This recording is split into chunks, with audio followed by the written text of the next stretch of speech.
आज की वीडियो में आप सभी का बहुत बहुत स्वागत है। जैसा कि हम chapter number 3 metal and non metal में हमने कल पढ़ा था कि धातु अधातु क्या होती है। तो आज की वीडियो में हम पढ़ने वाले हैं कि धातुओं का वायु में दहन किस प्रकार से होता है, और इसके बाद हमारा टॉपिक रहेगा उभयधर्मी ऑक्साइड, और उसके बाद रहेगा क्रियाशीलता सारणी या सक्रियता श्रेणी। तो आइए आज के टॉपिक पे ध्यान देते हैं। धातुओं का वायु में दहन। धातु क्या होती है आपको पता है। वायु मतलब कि ऑक्सीजन से क्रिया करानी, दहन का मतलब किसी भी चीज़ का जलना होता है। धातुओं को ऑक्सीजन की उपस्थिति में जलाने पर, क्या करने पर, जलाने पर यह धातु ऑक्साइड का निर्माण करती है। ठीक है। अब जैसे ये लाइन याद नहीं रहा तो इसको कर लो। धातु की अभिक्रिया जब ऑक्सीजन से कराते हैं तो क्या बनता है, धातु ऑक्साइड बनता है। क्या बनता है, धातु ऑक्साइड। किस प्रकार से बनता है देखिए, जैसे हमारे पास सोडियम है, सोडियम की अभिक्रिया करा दी हमने ऑक्सीजन से। ठीक है, क्या बन जाएगा हमारे पास, Na2O। ठीक है, सोडियम ऑक्साइड बन जाएगा। ठीक है, यहाँ पे 2 है तो अपन यहाँ पे ऑक्सीजन 2 है, यहाँ पे तो इसको क्या करेंगे अपन 2 कर देंगे, जिससे ऑक्सीजन बराबर हो गया। पर यहाँ पे क्या हो जाएगा, 4 हो जाएगा। ठीक है, अब हम अभिक्रिया लेते हैं मैग्नीशियम की, करा दो अभिक्रिया। मैग्नीशियम की अभिक्रिया कराई अपने ऑक्सीजन से।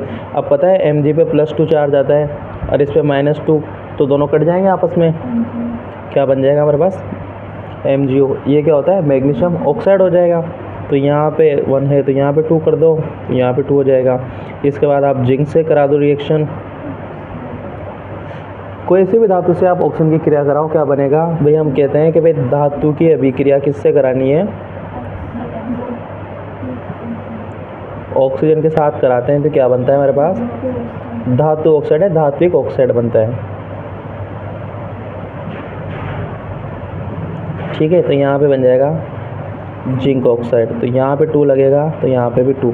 इस प्रकार से आप धातु के अभिक्रिया ऑक्सीजन से करवा के धात्विक ऑक्साइड का निर्माण कर सकते हैं। तो इसको हम बोलेंगे धातुओं का वायु में दहन। ठीक है, ये अभिक्रिया देख लीजिए आप। सोडियम के अभिक्रिया ऑक्सीजन से करवाई, यहाँ पे प्लस चार्ज आता है, यहाँ पे -2 आता है, तो Na2O बना।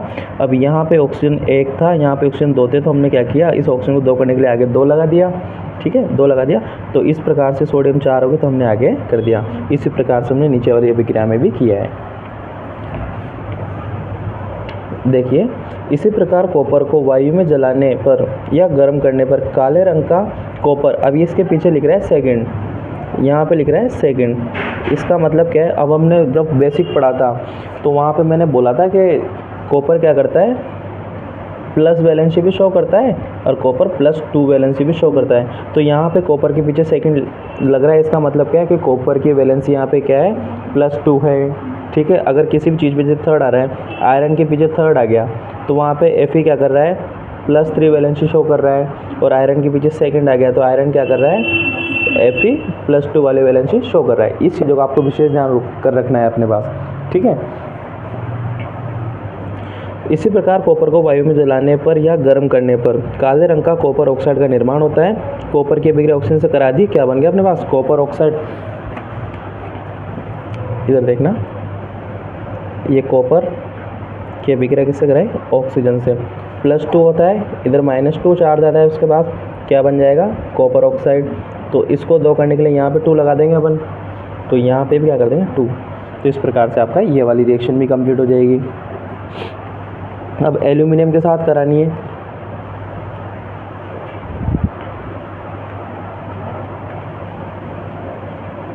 एल्यूमिनियम की अभिक्रिया करानी है ऑक्सीजन के साथ। ठीक है, अब इसको नीचे देखना डिटेल से। एल्यूमिनियम पे आता है +3 चार्ज, ऑक्सीजन पे आता है माइनस, तो ये 3 और ये 2। ठीक है, तो ये एल्यूमिनियम कितना आएगा यहाँ पे, 2। अब इधर क्या है, ऑक्सीजन 3। क्या बनेगा अपने पास, ये एल्यूमिनियम ऑक्साइड बनेगा, Al2O3। अब देखो यहाँ पे 2 है और यहाँ पे 3 है, तो 3 वाले के आगे क्या कर दो आप, 2 लगा दो, और 2 वाले के आगे 3 लगा दो। यहाँ कितने हैं, 4, तो 4 हो जाएगा। इस प्रकार से ये वाली रिएक्शन में आपके कंप्लीट हो जाएगी, कोई दिक्कत नहीं आएगी। ठीक है, ये देखिए इस प्रकार से अभिक्रिया कंप्लीट होगी, हमने इसमें भी करके बता दिया आपको।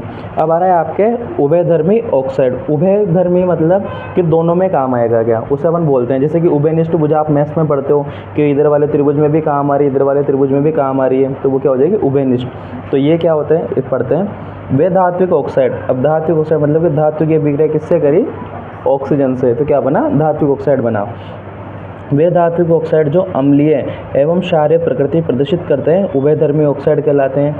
वे धात्विक ऑक्साइड जो अम्लीय तथा क्षारीय दोनों प्रकृति प्रदर्शित करेंगे क्या कहलाएंगे, वो धात्विक उभयधर्मी ऑक्साइड कहलाएंगे।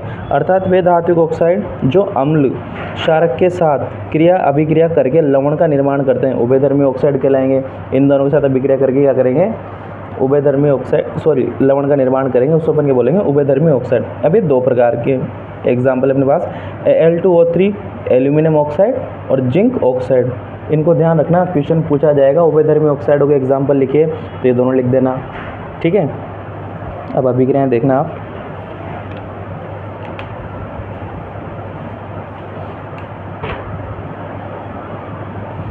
यहाँ पे देखो, जब क्षारक की अम्ल से अभिक्रिया करवाएंगे।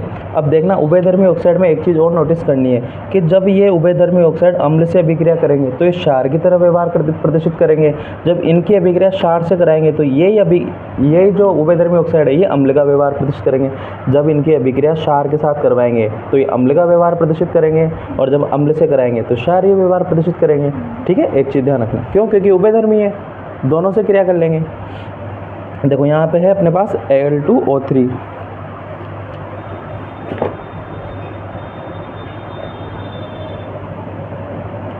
Al2O3 प्लस यहाँ से है HCl। अब इसमें क्या रखा है, अम्ल क्षार क्रिया कर लवण तथा जल बाहर निकल। सबसे पहले क्या कर देना है अपन को, जल बाहर निकाल देना है। जल बाहर निकल गया, ठीक है। अब देखो एल्यूमिनियम की अभिक्रिया किससे होगी, क्लोरीन, तो Al पे क्या आता है +3, Cl पे आता है -, तो 3 1 क्या बन जाएगा AlCl3, ठीक है। अब इसको अपन को संतुलित करना है, तो यहाँ पे 2 है तो यहाँ पे क्या कर दो आप 2 लगा दो, ठीक है, कर दिया 2। अब ये कितने हो गए, क्लोरीन यहाँ पे 6 हो गए, तो यहाँ पे इस क्लोरीन को 6 कर दो। अब हाइड्रोजन कितने यहाँ पे 2, तो यहाँ पे क्या आ जाएगा 3 आ जाएगा। इस प्रकार से ये वाला रिएक्शन कंप्लीट। अब देखो ये अम्ल से इसकी अभिक्रिया कराई तो इसने क्षारीय प्रकृति प्रदर्शित करी। अब क्षार से करवा देंगे तो क्या करेगा, अम्लीय प्रकृति प्रदर्शित करेगा। इस वाली रिएक्शन को थोड़ा ध्यान से समझना। यहाँ पे हमारे पास Al2O3 NaOH की रिएक्शन करानी, इस प्रकार से करा देते हैं, ठीक है। अब देखना ये क्या करेगा, H2O बाहर निकलेगा, यहाँ से क्या बाहर निकलेगा H2O। तो देखो यहाँ पे क्या है अपने पास OH, ठीक है, क्या बाहर निकल गया यहाँ से OH, और यहाँ से क्या निकलेगा इसमें से ऑक्सीजन। तो यहाँ से सीधा सीधा अपन क्या कर देंगे, इसमें H2O बाहर निकाल देंगे क्या।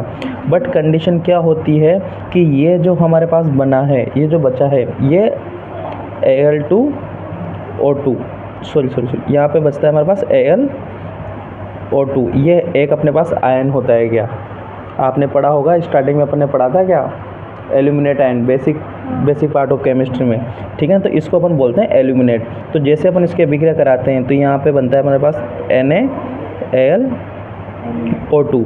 तो इस वाले आयन को अपन क्या बोलते हैं, एल्यूमिनेट आयन। इसको समझना जरूरी है आपके लिए क्या, ठीक है। तो ये एल्यूमिनेट आयन होता है क्या। बाकी इसको संतुलित कर देंगे, यहाँ पे 2 है तो यहाँ पे 2 लगा दिया अपन ने, इस प्रकार से भी संतुलित हो जाएगा, ये भी संतुलित है, ठीक है। तो इसमें ये ध्यान रखना क्योंकि क्वेश्चन आएगा कि यहाँ से कैसे बन गया, प्लस माइनस में हर जगह नहीं तोड़ दे अपन। कुछ एक रिएक्शन क्या होती हैं थोड़ी समझ के करनी होती हैं क्या।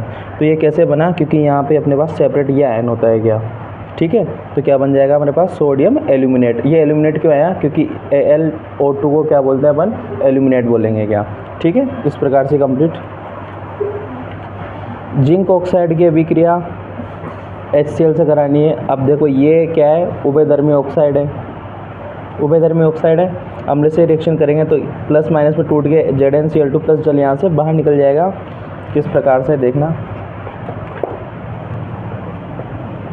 जिंक ऑक्साइड की अभिक्रिया कराई अपन ने HCl से।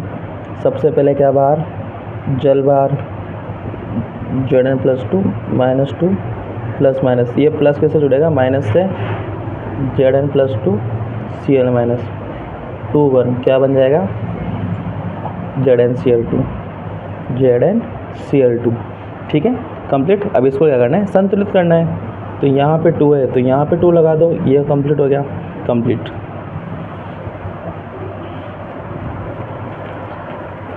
इसके बाद अगला एग्जाम्पल, अब क्षार से इसकी अभिक्रिया करा रहे हैं तो किसकी तरह व्यवहार करेगा, अम्ल की तरह। तो यहाँ पे वो जिंकेट बन जाएगा, वहाँ पे एल्यूमिनेट था तो यहाँ पे क्या बन गए, जिंकेट आयन बन गया।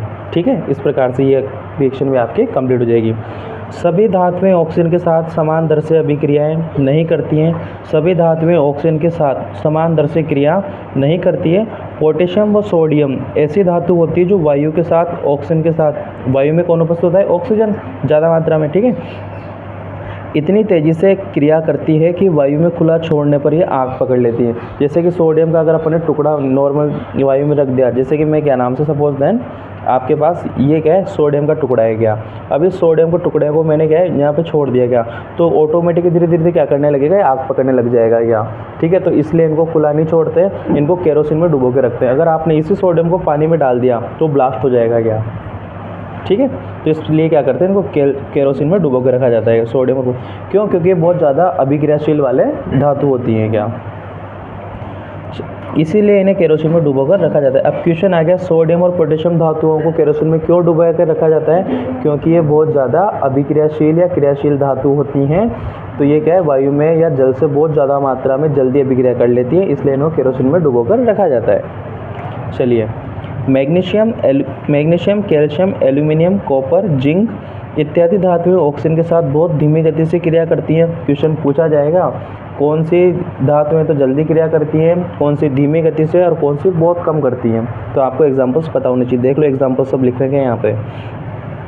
बहुत धीमी गति से क्रिया करती है और ऑक्साइड का निर्माण करती है। इनकी अभिक्रिया ऑक्सीजन से करा के आप ऑक्साइड का निर्माण भी करवा सकते हो। चलिए, यहाँ पे ट्रिक है, देखो सबसे अधिक वाली ये सोडियम और पोटेशियम आ गया अपने पास, सबसे अधिक होती हैं, ये बाद में सबसे कम होती हैं और ये अभिक्रिया नहीं करती, बहुत बिल्कुल जीरो, मतलब 0.01% मानो क्या। अर्जेंटम ओरम स्टार पॉइंट है, ये भी बोर्ड्स में से क्वेश्चन बनते हैं यहाँ पे। अर्जेंटम, ओरम, प्लेटिनम इत्यादि धातुएं ऑक्सीजन के साथ क्रिया नहीं करती हैं क्या। चांदी, सोना और प्लेटिनम ये क्रिया नहीं करेंगे। अगर ये क्रिया करने लग गए तो फिर उनकी चमक ही खत्म हो जाएगी क्या। तो देखो गोल्ड बिल्कुल हमेशा चमकता रहता है क्या, उसमें 0.01% मिलावट आती है, मतलब कि यहाँ पे चमक में थोड़ी बहुत कमी होगी क्या। ठीक है ना, तो इसी प्रकार से धातुएं क्रियाएं नहीं करेंगी क्या। इसके बाद हमारे पास टॉपिक आ रहा है, इस वीडियो का लास्ट टॉपिक है ये, सक्रियता श्रेणी या क्रियाशीलता श्रेणी। धातुओं को उनकी क्रियाशीलता पर अवरोही क्रम में व्यवस्थित करने पर जो श्रेणी प्राप्त होती है उसे सक्रियता श्रेणी कहते हैं। क्वेश्चन पूछा गया है बोर्ड में ये भी। ठीक है, अवरोही क्रम मतलब कि घटता हुआ क्रम। ठीक है, अवरोही क्रम मतलब कि घटता हुआ क्रम, और आरोही मतलब होता है बढ़ता हुआ क्रम। तो ये इस प्रकार से है हमारे पास, सबसे पहले ज़्यादा, सबसे हाई पावर, फिर लो लो लो लो आते सबसे कम ही आ जाएंगे नीचे हमारे पास। ठीक है, तो ये उच्च क्रियाशीलता तत्व है, ये मध्यम क्रियाशील और निम्न क्रियाशील। देखो पोटेशियम, फिर sodium, calcium, magnesium, aluminium, zinc, iron, lead, hydrogen, copper, mercury, argentum और ओरम। इसी प्रकार से आपको याद करना है। ये सारणी आपके बुक में भी दे रखी है, क्लास नंबर 10 चैप्टर नंबर 3 में दे रखी है। देखो ये potassium, sodium, calcium, magnesium, aluminium, zinc, iron, lead, copper, argentum और ओरम। यहाँ पे हाइड्रोजन दे देगा, पर हमने हाइड्रोजन भी इसमें लिख रखा है, आपके आगे जाकर कक्षाओं में आएगा ये। ठीक है, इसी प्रकार आज की वीडियो में बस इतना ही।